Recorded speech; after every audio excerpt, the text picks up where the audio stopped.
Well, that's the Energy Secretary Ed Miliband, who has now admitted that wind power is less reliable than he thought. Drastically cut forecast the amount of electricity it expects wind farms to generate, which is a serious blow to the credibility of the government's net zero plans. Well, Andrew Montford, who is the director of Net Zero Watch, joins us now.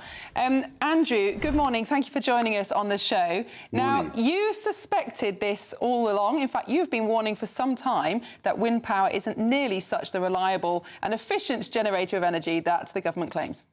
Yeah, we've been on the case of the Energy Department now for a number of years. Essentially, back in about 2017, the Energy Department turned around and suddenly said, oh, in future, wind farms are going to produce 50% more output than they have done previously. And we said a lot of nonsense. And we've been campaigning ever since to get them to fix it. I mean, we've had questions asked in Parliament. Lord Frost, who's a director of Net Zero Watch, asked questions in Parliament about it, and they tried to blank us.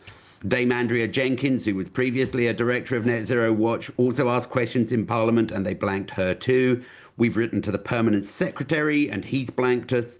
And now, finally, they've admitted that we're right. I think this may have been prompted by my writing a few weeks back to the National Audit Office, and I said the Energy Department's annual report, their financial accounts are materially misstated.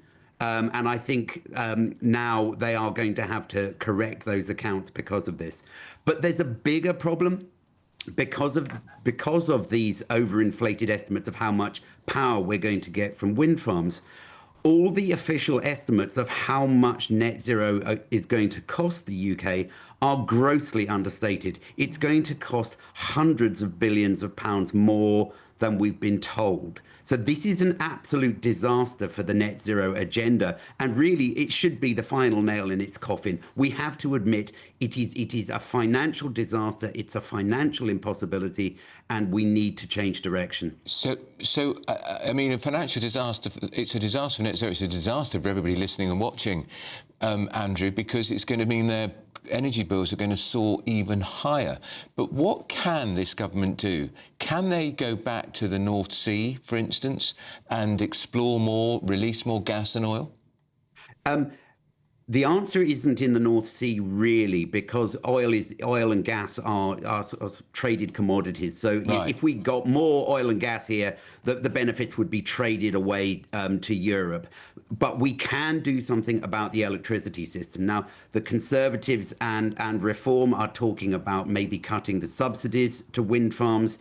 That will certainly help. But the reality of getting our electricity bills down is that we have to shut wind farms.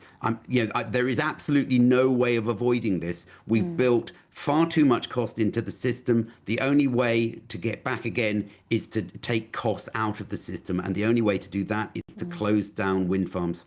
Because one of the strange phenomena about wind farms is that we actually have to pay to switch them off when the wind is too strong. And I think your own estimates on your website say that around 3/4 of the increase that we've seen in domestic energy prices over the last few years is down to these net zero costs, whether it's taxes or policy choices. Why is wind so expensive? People will think it ought to be free. Once you've got the windmill in the air, surely it's free to generate that electricity. Yeah, well, of course, if you think about it, all natural resources are free. I mean, the oil and gas is just there lying under the ground, waiting for somebody to sort of collect it and distribute it to customers. But of course, it's the collecting it and distributing it to customers that costs so much money.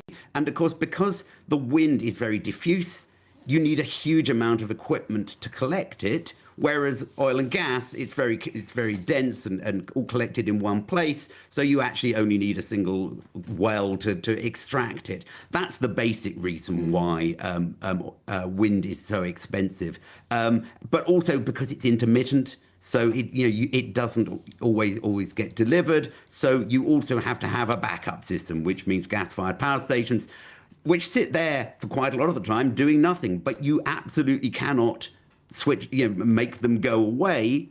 They have to be there just in case the wind doesn't blow. So essentially we have two electricity generation systems. We have an unreliable one, which is the wind and solar, and we have a reliable one, which is the gas. And the question people need to ask is, why don't we just have the reliable one? And Andrew, on wind, it's been staring the government in the face for a long time. The wind power, the wind strength has been falling in the last decade. Yeah. It's very interesting. It's actually much longer than that. The Met Office puts out an annual report on the state of the UK's climate, and you can see in that wind speeds have been falling for something like 4 decades. Right.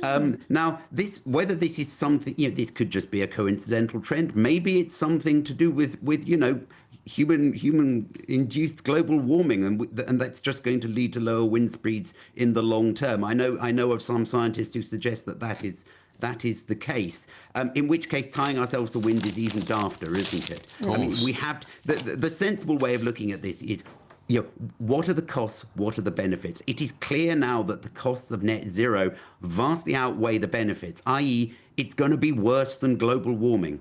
So it would actually be better for us to just say, forget wind and solar and let global warming do its worst. Because Andrew Montford, we're going to have to leave it there, but thank you so much for joining us this morning.